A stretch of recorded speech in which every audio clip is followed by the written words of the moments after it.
In this video, I will talk about a new chapter for this course, and the title of this new chapter is called Financial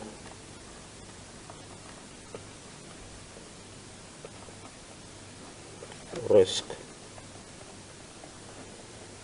Measures. This is a very important area, and there's been lots and lots of research being done in this area. So if you want to pursue like master's or PhD, this is an area you may want to work on. Now the first question is, what is financial risk?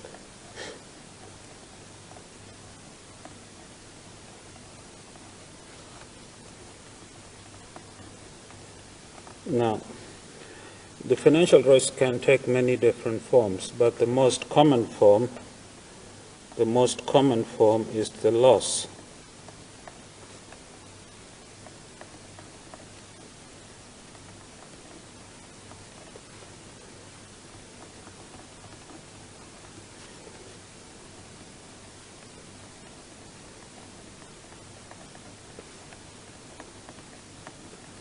Is the loss associated with an investment. So I'm going to denote a random variable x, denote the loss associated with an investment.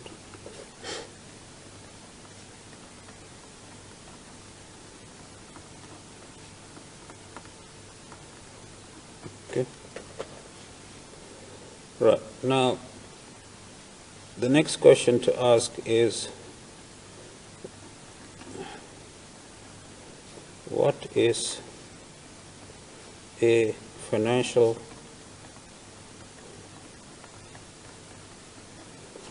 risk measure?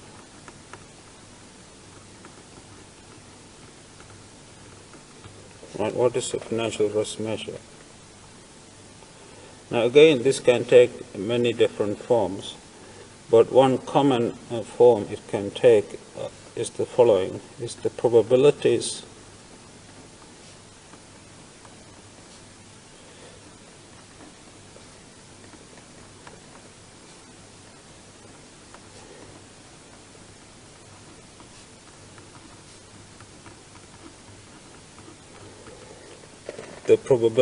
associated with x being the loss of an investment, right? So for example, suppose you want to start a new company or a new startup company, right? You want to know what is the probability of making a large loss. If you're going to make a large loss, you don't want to start the company, right? So for example, if the probability that x is greater than, say, 1 million, right? If this is greater than 0.9, then definitely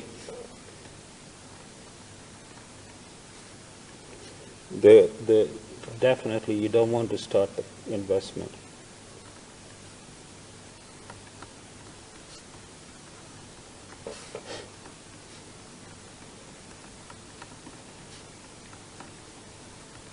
Right?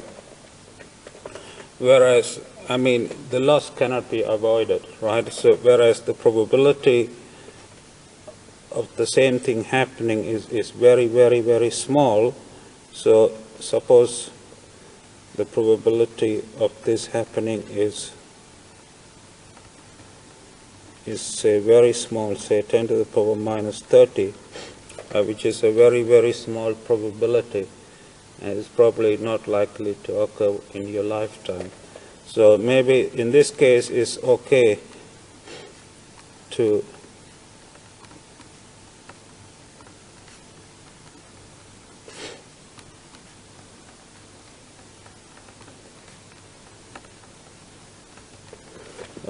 start the investment.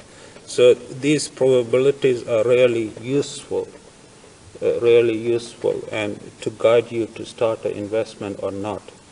And these are examples of a financial risk measure. All right. Okay. Now the next thing, just to put in pictures, I want to show you some pictures about what financial risk means. Right. So the first picture is this one here.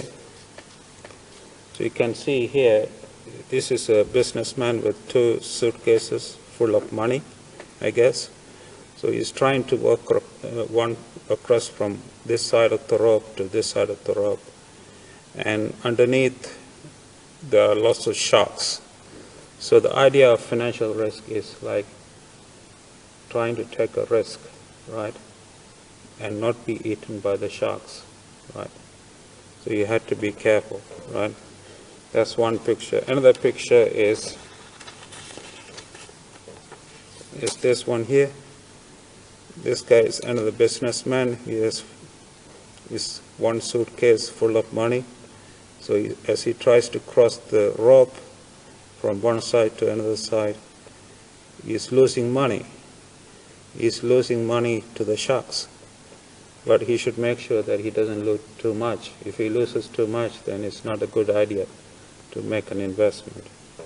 Right? Another picture is this one. This guy is again a businessman. And trying to cross the rope. And this time he has no money with him, but he has only a stick. So again, the idea is to take a risk, right, but not be eaten alive during that risk. During the journey. Okay. So these 3 pictures show you what happens in real life with respect to financial risk. Okay, you should make a calculated risk that is manageable, right? Don't take risk that is highly likely, right? Okay. In the next slide, I'm going to talk about a formal definition of a risk measure. So in this case, I will give you, this is a proper definition, a mathematical definition,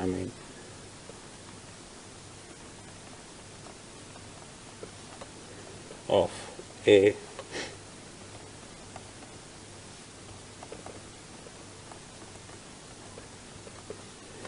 mathematical definition of a risk measure.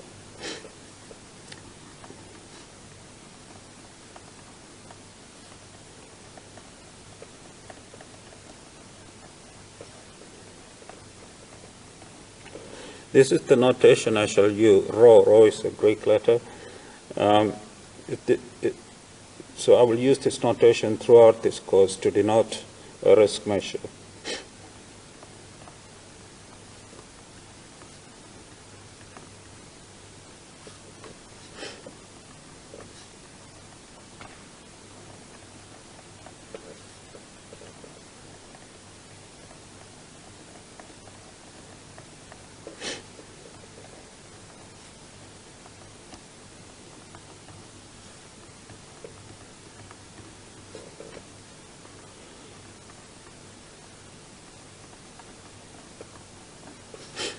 Right. So a risk measure is a function from a set of random variables to this positive interval, 0 to infinity, and it must satisfy 3 conditions. The first condition is rho at 0 must be 0, which means that if you have 0 loss, then the risk must be 0, which makes sense, right? And this property is known as the normalized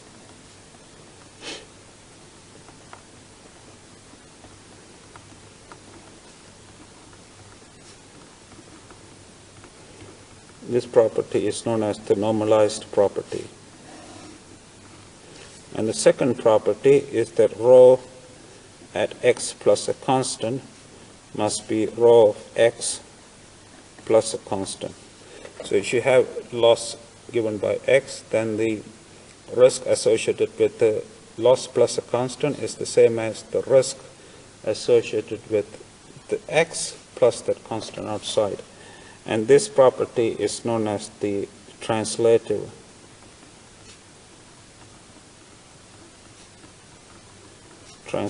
property.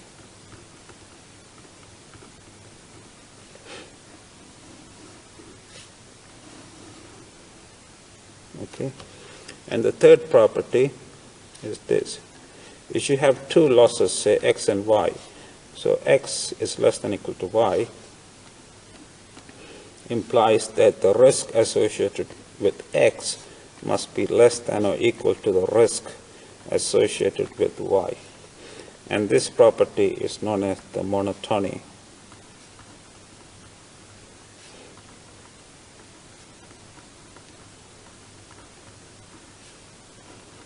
This property is known as the monotony property. All right, so any risk measure must satisfy these three properties. Right? Now, there's another definition I need to give you, which is the following.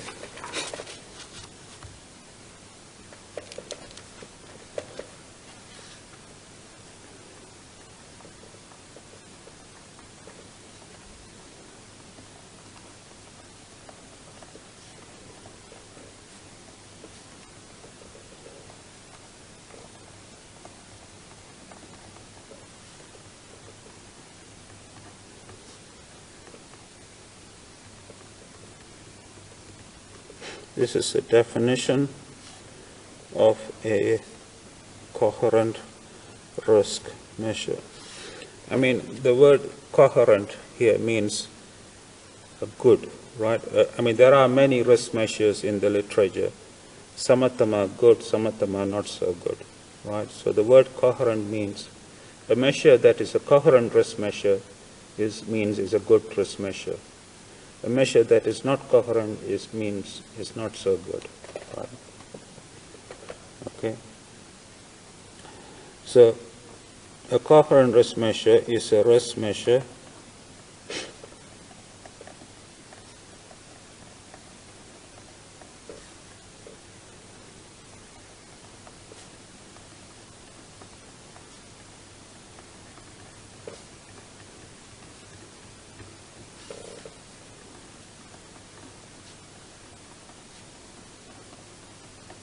a risk measure is coherent if it satisfies the following. First, it must satisfy the normalized property, which I have already given to you. The second, it must satisfy the translative property,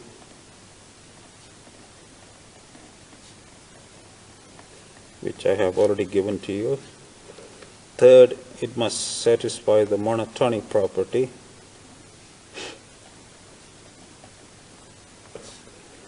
which I have already given to you. And fourth, that rho at constant times x is the loss, is the same as c times at rho times x, the rho of x. And this property is known as positive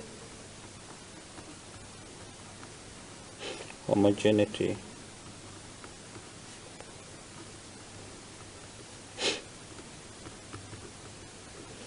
This property is known as the positive homogeneity property. What it says is that the loss associated with the constant times, the risk measure associated with the constant times the loss is the same as constant multiplying the risk associated with x.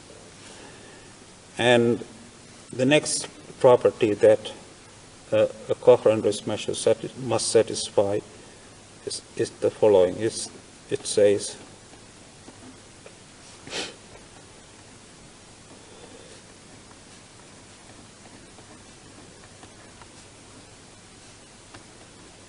is this property here, which is known as the Sub